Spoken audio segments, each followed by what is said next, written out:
কষা মাংসটা কীভাবে রান্না করলাম চলেন আমরা সেই মূল রেসিপিতে চলে যাচ্ছি। আসসালামু আলাইকুম। আজকে দেখাবো চিকেন কষা।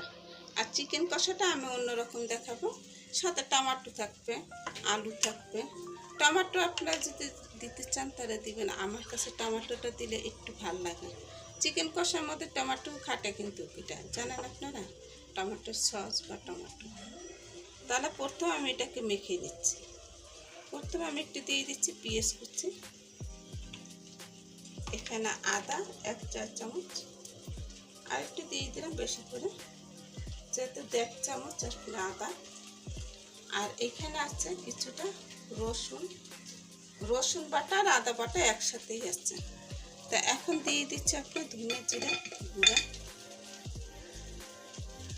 ধনে জিরা গুঁড়াটা এটা আমি 1 চামচ আর কি, 1.5 চামচ দিয়ে দিলাম। 1/2 চামচ আর 1 চামচ আর কি 1.5 চামচ। এখানে দিয়ে দিচ্ছে স্পেশাল ফ্রাই গরম মশলার গুঁড়া, এটা না দিলে আপনারা অ্যাভয়েড করতে পারেন। আর দিয়ে দিচ্ছি লাল মরিচের গুঁড়া, সেটা ঝালটা আপনারা বুঝে শুনে এটাকে অ্যাড করে নেবেন। ঝাল কে কতটুকু খান সেরকম করে দিয়ে দিলাম।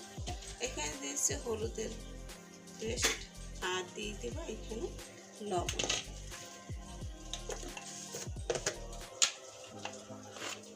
চিকেন কষাটা কয়েক রকমের কিন্তু রান্না করা যায়। এটাকে কাঁচামরিচ দিয়েও চিকেন কষাটা রান্না করা যায়, সেটা অনেক টেস্ট, খেয়ে দেখ।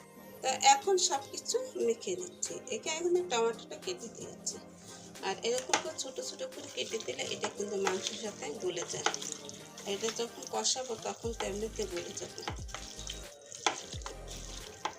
চিকেন কষাটা এইভাবে করে রান্না করতে পারেন, শুধু কষিয়ে রান্না করা যায়। আবার এটাকে আলু দিয়ে একটু বাগার দিয়ে সেটাও রান্না করা যায়, সেটাও কিন্তু একটু ফাইন টেস্ট হয়।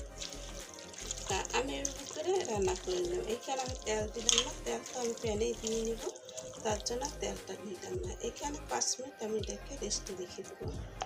তো তেলটা দিয়ে দিলাম, প্যানের তেলটা গরম হয়ে গেছে। আর এখানে দিয়ে দিচ্ছি আপনার দারচিনি, এলাচ, বড় এলাচ, কালো আর স্টার মশলা।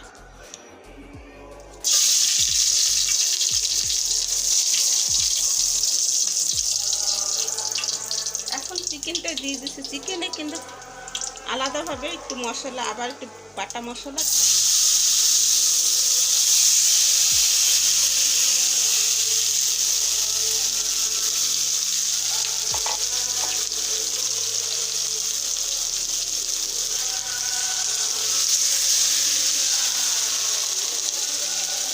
এখানে হালকা একটু পানি দিয়ে দিচ্ছি, একটু বাটিটা ধুয়ে তারপর দিয়ে দিলাম, কারণ এক্সট্রা যে মশলাটা আছে সেটা তো আবার ফেলে দেওয়া যাবে। তো আস্তে আস্তে আস্তে এটার মধ্যে দেওয়া ভালো, ফেলে না দিয়ে।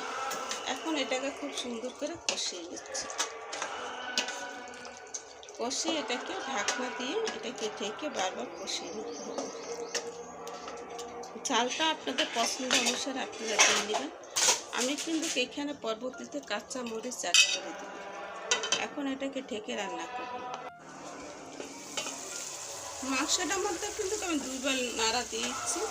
আর এখন মাংসটা দেখুন কত সুন্দর লবণীয় লাগছে। আমি যে মশলাগুলো দিয়েছি একটু বেশি বেশি করে দিয়ে নিয়েছিলাম, তাহলে আমার এটা কষানো হয়ে গেছে। এখন আমি দিয়ে দেবো আলু, যেহেতু পানি নেই শুকিয়ে গেছে।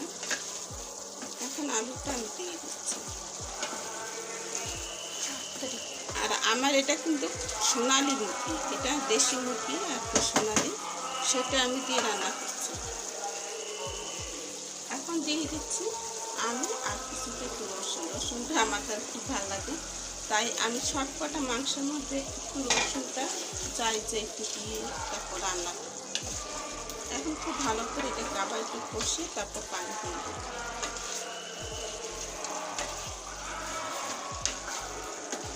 এখন আবার ঢাকনা দিয়ে ঢেকে নিচ্ছি।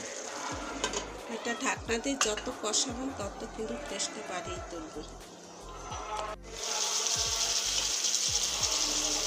এখন দেখুন কষানোটা কত সুন্দর হয়েছে। আর এরকম করে কষিয়ে নিতে হবে বারবার।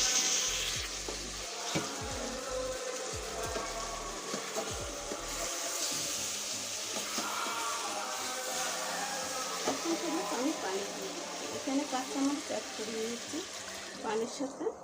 আমি একটু ঝাল একটু মজা লাগে আর কি।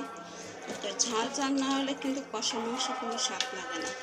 আর আলু না দিলে এটা ভালো চলে, কিন্তু আমার কাছে আলুটা দিলে একটু ভালো লাগে, তাই আমি আলুটা দিয়ে নিলাম। আপনারা না দিলে স্কিপ করতে পারেন, এটা এটা করার দরকার, কারণ এইখানে কষা মাংসের মতো আলু দেয় না। তারপর আমি দিয়ে নিয়েছি, আমার কাছে ভালো লাগে তাই। এখন এটাকে ঢাকনা দিয়ে ঢেকে রান্না করে নেব। এখন একটু বাগার দিয়ে দেবো, মাংসটা হয়ে আসছে আর ঝোলটা বেশ টেনে গেছে। এখন বাগারটা দিয়ে দেবো। এটা যদি একটু বাগার না দিতে চান তাহলে আবার করতে পারেন। এখানে পেঁয়াজ আর রসুনটা দিয়ে দিলাম। এখন সুন্দর করে এটা টেনে গেছে, এটা কেটে দিলাম।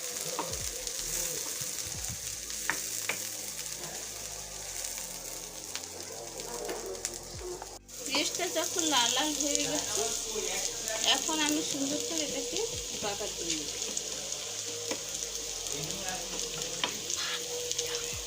বাগারটা দিলে এটা মাংসের আলাদা একটা ফ্লেভার পাওয়া যায়, আলাদা একটা টেস্ট পাওয়া যায়। সেটা আসলে এটা বাগার দিয়ে আপনারা বুঝতে পারবেন যে কীরকম লাগে। তো এখন বাগার দিয়ে নিই। বাগারটা দিয়ে আমি এখানে একটু গরম মশলাটা ধনে জিরার গুঁড়া আর গরম মশলাটা এটা গুঁড়ো করে নিয়েছিলাম, সেটা এখন একটু দিয়ে এটাকে ঢাকনা দিয়ে ঢেকে রেখে দেবো, যেন ঘ্রাণটা যাতে না চলে যায়। এখন আমি এখানে যে গুঁড়ো মশলাটা দিয়ে দিলাম সেটার উপরে দিই। এখন ঢাকনা দিয়ে ঢেকে দেবো। এখন আমি ঢাকনাটা খুলে দিলাম, আর বাগারের ঘ্রাণটা সম্পূর্ণ এই মাংসের ভিতরে চলে আসছে, যে একটা খুব সুন্দর একটা ঘ্রাণ আসছে, যেটা বাইরে বলা হতো না। এটা খেয়ে আপনারা একবার হলে আপনারা টেস্ট করে আপনারা দেখতে পারেন এটা রান্না করে। তাহলে বন্ধুরা, আমার রান্না তো হয়ে গেছে, চুলাটা অফ করে দিচ্ছি। তা আমার রান্নাটা কেমন হলো আপনাদের কাছে অবশ্যই ভালো লেগেছে। ভালো লাগলে অবশ্যই লাইক, শেয়ার, কমেন্ট করবেন, পাশে বেল বাটনটা ক্লিক করবেন।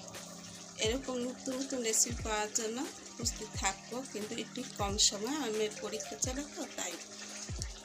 তাহলে আজকের মতো বিদায় নিচ্ছি। আল্লাহ হাফেজ।